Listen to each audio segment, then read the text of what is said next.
Europe 1. Le grand direct de l'actu avec Jean-Marc Morandini. Le grand direct de l'actu, deuxième partie spéciale consacrée au crash de l'Airbus A320. Que s'est-il passé dans le cockpit ? Hier, on vous a ouvert l'antenne, bien évidemment, avec toutes vos questions, mais depuis cette nuit, nous avons des éléments nouveaux sur ce qui se serait passé. On garde le conditionnel car ces éléments ne sont pas encore confirmés officiellement, il faut le dire. Ce sont des informations qui ont été publiées par la presse américaine. Selon elle, cette nuit, l'un des deux pilotes aurait quitté le cockpit et n'aurait pas pu y retourner, selon les enregistrements sonores qui auraient été récupérés par les enquêteurs. Visiblement, le deuxième pilote, on ne sait pas si c'est le commandant ou le copilote d'ailleurs, le deuxième pilote serait resté à l'extérieur du cockpit sans pouvoir rentrer. Il n'y aurait pas eu de nouvelles. Bernard Chabert, bonjour. Bonjour Jean. Merci d'être avec nous, consultant aéronautique d'Europe 1. Dans un instant, on va prendre toutes les questions des auditeurs au 39 21. Est-ce qu'on peut d'abord essayer de récupérer, ramasser les infos pour savoir ce que l'on sait à l'heure actuelle sur ce qui se serait passé dans le cockpit ? En gros, il y a deux sources. Il y a la source officielle avec le bureau enquête et analyse qui est le seul juridiquement autorisé à divulguer des informations. Et puis, il y a la presse, il y a effectivement ces informations, ces fuites. Et tout ça donne pour l'instant, on est dans une situation où il faut employer beaucoup de conditionnels, mais de toute façon, là, on a un scénario qui paraît tenir la route. Alors, le scénario, on le rappelle, donc le vol se passe normalement. À un moment donné, l'un des deux pilotes sort du cockpit pour une raison qu'on ne connaît pas pour l'instant. C'est facile à deviner. Vous savez, les pilotes sont comme tout le monde. Ils ont des besoins physiologiques. D'accord. Et en général, en croisière, de temps en temps, un pilote peut se lever et aller aux toilettes. D'accord. Donc, raison banale et simple a priori. Puis, il veut re-rentrer dans le cockpit. Donc, à ce moment-là, je suppose qu'il tape à la porte, comme on voit faire souvent les pilotes dans les avions. Et la porte ne s'ouvre pas. Et visiblement, d'après ce que dit le New York Times, à ce moment-là, on l'entend taper à plusieurs reprises. Puis, on l'entendrait essayer de défoncer la porte. On va essayer de préciser les choses sur la façon dont on rentre dans un cockpit de l'extérieur. Moi qui prends assez souvent l'avion, j'ai toujours vu par exemple qu'il y avait un petit digicode qui était à droite ou à gauche de la porte et qui permettait parfois à certains membres du personnel de rentrer dans le cockpit. Donc on peut se demander pourquoi ce pilote qui était à l'extérieur et qui ne parvenait pas à rentrer n'a pas utilisé ce digicode. Parce que à l'intérieur du cockpit, la commande de la porte a trois positions. Une position ouverte, une position normale durant laquelle on doit opérer en utilisant le code pour rentrer, et une autre position qui est une position de verrouillage de la porte, une position lock, où là, la porte, elle est fermée, digicode ou pas, la porte est fermée, verrouillée, et ça, évidemment, c'est à la suite du 11 septembre, c'est des dispositions qui ont été adoptées internationalement, c'est des dispositions qui sont obligatoires, tous les cockpits d'avions du monde ont des portes blindées, en plus, les portes sont blindées, c'est quasi impossible de les défoncer disons de façon commode en utilisant une hache par exemple.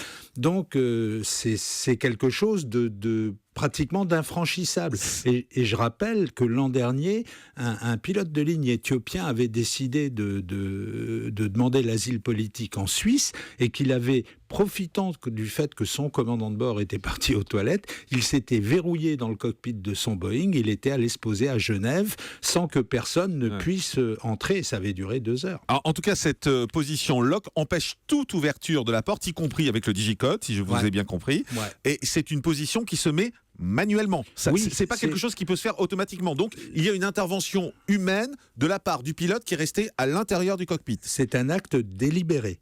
D'accord. Donc, première étape, cette porte est mise sur lock par la personne qui est à l'intérieur du cockpit. Ouais. Et ensuite, l'avion se met à descendre. Ça aussi, c'est une action manuel, volontaire. Et c'est une action délibérée. L'avion ne va pas de lui-même, surtout, de toute façon, un avion de lui-même ne fait rien. Même qu'il faut faire attention au sens des mots quand on parle de pilote automatique. C'est pas une machine, un ordinateur qui prend des décisions à la place de l'équipage. On pilote l'avion à travers un pilote automatique qui est un système qui permet de libérer les pilotes pour qu'ils fassent autre chose et en particulier qu'ils réfléchissent à la conduite du vol. Le pilote automatique n'est qu'une assistance, mais l'avion de lui-même ne fera jamais un changement de trajectoire. Il faut qu'il soit commandé. Et là, donc, il y a eu commande. C'est assez facile à réaliser sur un A320. On affiche, par exemple, une altitude à laquelle on veut descendre. On appuie sur le bouton et l'avion, automatiquement, se met à descendre, suivant un taux pré-affiché également. Il se met à descendre vers l'altitude qu'on a sélectée. Alors, si toutes les informations publiées dans le New York Times sont vraies, on le saura sans doute à 12h30 parce qu'il y a une conférence de presse qui est prévue. Du procureur. Si je résume ce que vous dites, et pour être très clair et sans langue de bois, Bernard Chabert, le pilote à l'intérieur s'est enfermé volontairement dans le cockpit, a programmé l'avion pour que celui-ci descende. Donc, il y a deux solutions en gros. C'est soit un suicide, soit un acte terroriste.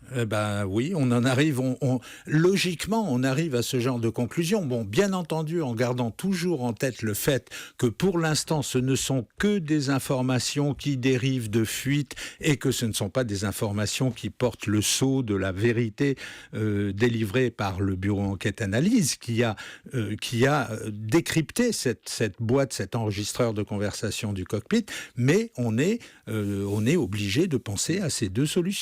La logique nous amène à ça. Ouais, les deux hypothèses qui circulaient jusque-là, deux autres hypothèses qui étaient le malaise, ça ne peut pas être un malaise parce qu'on ne voit pas pourquoi le pilote se serait enfermé dans le cockpit s'il avait un malaise, par exemple. D'abord, si vous avez un malaise, vous n'êtes plus là, vous vous évanouissez, par exemple, et donc vous n'allez pas faire quelque chose, faire deux actions, dont une qui techniquement est quand même une action un peu plus complexe que l'autre. Verrouiller la porte, c'est facile, c'est un interrupteur à basculer. Mais par contre, programmer le pilote automatique pour programmer une descente, c'est un acte de pilotage, même simple, mais c'est un acte de pilotage. Et donc, si vous avez un malaise, si vous êtes évanoui, que vous trouvez mal, vous n'allez pas faire ce genre de choses, a priori, me semble-t-il. Deuxième hypothèse, on a parlé de la dépressurisation qui aurait tué, on va dire, immédiatement tous les gens dans l'avion. Ça aussi, ça ne tient pas avec le fait de programmer la baisse de l'avion et de s'enfermer dans le cockpit. En plus, ça, le BEA a déjà, hier soir, lors de la conférence d'hier soir, le bureau enquête-analyse a écarté la possibilité d'une dépressurisation. Donc, une dépressurisation... Pour qu'elle rende tout le monde inopérant à l'intérieur d'un avion, il faudrait que ce soit une dépressurisation extrêmement rapide, extrêmement violente. Et même dans ce cas-là, c'est une des pannes sur lesquelles tous les équipages du monde sont très bien entraînés. La première chose, on met le masque quand on est au poste de pilotage. On enfile le masque qui n'a rien à voir avec le petit masque jaune des passagers, qui est suffisant pour les passagers. Mais au cockpit, il s'agit de masques qui ressemblent pratiquement à des éléments de scaphandre de plongée profonde. Donc on enfile le masque, l'oxygène s'ouvre et à ce moment-là, on peut continuer non seulement à respirer, mais en plus à voir, malgré le brouillard qui on est moins agressé qu'avec les petits masques passagers. Voilà, je rappelle que cette hypothèse à la fois ou d'acte terroriste ou de suicide n'est valable que dans le cas où les informations du New York Times sont vérifiées, parce que si ces informations sont fausses, bien évidemment, on est dans une autre hypothèse, mais c'est bien de le rappeler pour les gens qui nous écoutent. On va aller au 39-21 pour prendre les questions des auditeurs d'Europe 1. Question à Bernard Chabert après les nouvelles de cette nuit et les choses assez claires qu'on vient de dire et qui tendent à donner une hypothèse assez crédible de ce qui s'est passé. On va prendre Dominique. Bonjour Dominique. Oui, bonjour Jean-Marc, bonjour Monsieur Chabert. Bienvenue sur Europe 1. Elle n'est pas en rapport direct avec l'affaire du cockpit.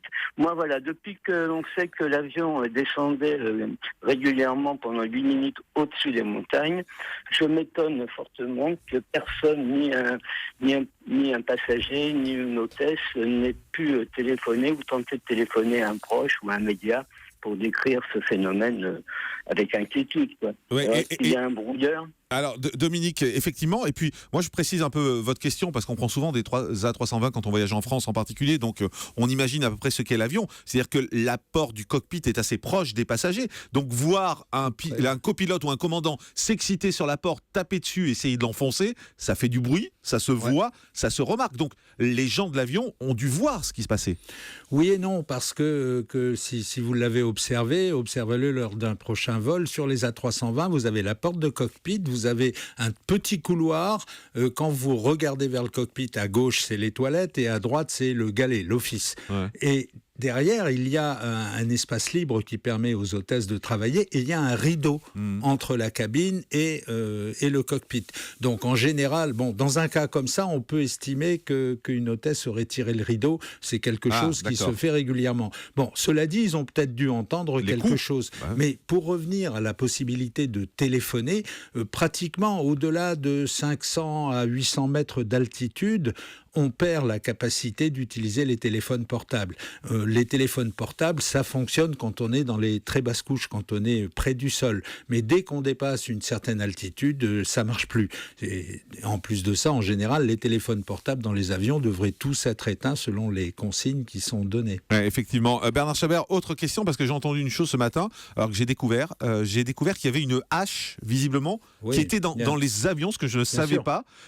Cette hache, elle est où exactement? Est-ce qu'elle aurait pu servir à défoncer la porte? Il y en a plusieurs des haches. Il y a plusieurs haches dans les avions. Oui, simplement. Pourquoi? Parce que si vous avez un feu, par exemple, un feu dans les toilettes, ça s'est vu. Il y a des gens qui fument, qui vont fumer dans les toilettes et qui jettent leur mégot dans la boîte, dans la poubelle qui se trouve dans les toilettes. Et évidemment, comme il y a du papier dedans, on a eu des tas de cas, mais il y a eu des cas d'incendie, par exemple, dans les toilettes.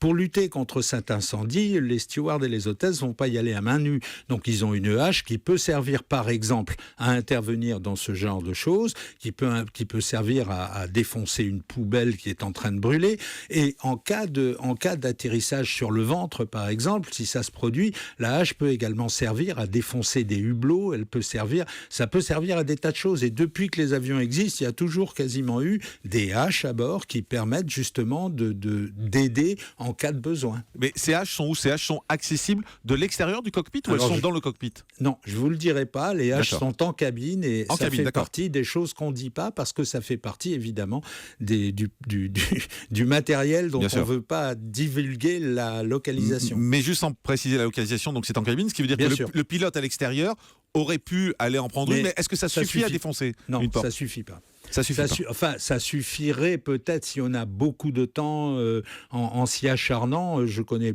pas de cas d'ailleurs où quelqu'un ait utilisé la hache pour ça, mais les portes sont blindées dorénavant. À cause du 11 septembre, on a enfermé les équipages dans une enceinte étanche à l'avant en faisant tout ce qu'il faut pour qu'on ne puisse pénétrer dans le cockpit et forcer un équipage à obéir à des terroristes. 39-21, vos questions à Bernard Chabert, on essaie de comprendre. Je crois qu'on avance bien ce matin sur ce qui aurait pu se passer si les informations du New York Times sont révélées exactes. On va prendre Paul. Bonjour Paul. Bonjour. Bienvenue sur Europe 1. Vous aviez une question à poser à Bernard Chabert. Oui, je voulais savoir pourquoi quand un des deux pilotes s'absente de la cabine de pilotage, on ne demande pas à un steward de la cabine de rentrer dans la cabine de pilotage de manière à ce qu'il y ait toujours deux personnes dans cette cabine. Ah oui, alors bonne question, d'autant plus que Bernard Chabert, moi j'ai regardé CNN cette nuit et sur CNN, le journaliste spécialisé expliquait qu'en fait normalement il devait y avoir une personne de l'équipage qui remplaçait le pilote dans la cabine. Visiblement c'est pas le cas dans toutes les compagnies, c'est ça? Non, toutes les compagnies obéissent aux mêmes lois. Il y a effectivement des pratiques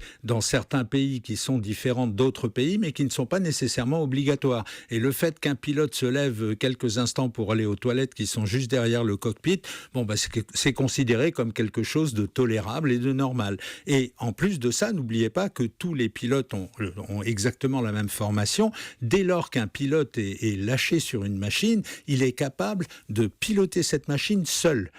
Parce qu'il y a un cas à prendre en ligne de compte, c'est celui du malaise de l'autre pilote. Depuis qu'on pilote, avant on pilotait les avions à 3, il y avait un mécanicien navigant. C'est vrai que sur les longs courriers, il y a souvent 3 pilotes. Au-delà d'un vol de 8 heures, on met un pilote de renfort. Ou même on met parfois sur des vols très longs, plus de 12 heures, on met 4 pilotes.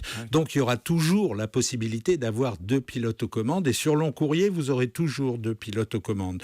C'est très rare d'avoir un cockpit avec un seul pilote sur son siège et en général ça ne dure que quelques minutes. Mais sur moyen courrier, partant du principe que, excusez, mais si quelqu'un va faire pipi, il n'en a pas pour 1 heure, c'est considéré comme quelque chose de normal. Et un steward de cockpit, sans vouloir faire de peine aux stewards et aux hôtesses, à la limite ça servirait pas à grand chose au niveau du pilotage de l'avion. Non, pas du pilotage, mais ça peut servir à voir si quelqu'un s'enferme volontairement. Alors on pourrait... C'est ça en fait, juste par sécurité, ou si le pilote a un malaise à côté, prévenir immédiatement le second pilote. Si vous voulez, on pourrait élaborer tellement de scénarios bien sûr. là-dessus, mais a priori, quand les choses se passent bien, et elles se passent bien, il y a eu 3,5 milliards de passagers transportés l'an dernier dans le monde, et là on est en train de parler d'un cas qui est en train de devenir un cas d'espèce. Donc, a priori, pour l'instant, tout semble fonctionner, mais tous les accidents servent à quelque chose, et celui-là va servir forcément. Si c'est un accident, et ce qui semble assez peu être le cas quand même. Considérons que c'est un accident à partir du moment où l'avion n'est pas concerné, à partir du moment où il s'agit d'un comportement humain, on est toujours dans les conditionnels, Exactement. Il s'agirait d'un comportement humain pas normal. Pas normal.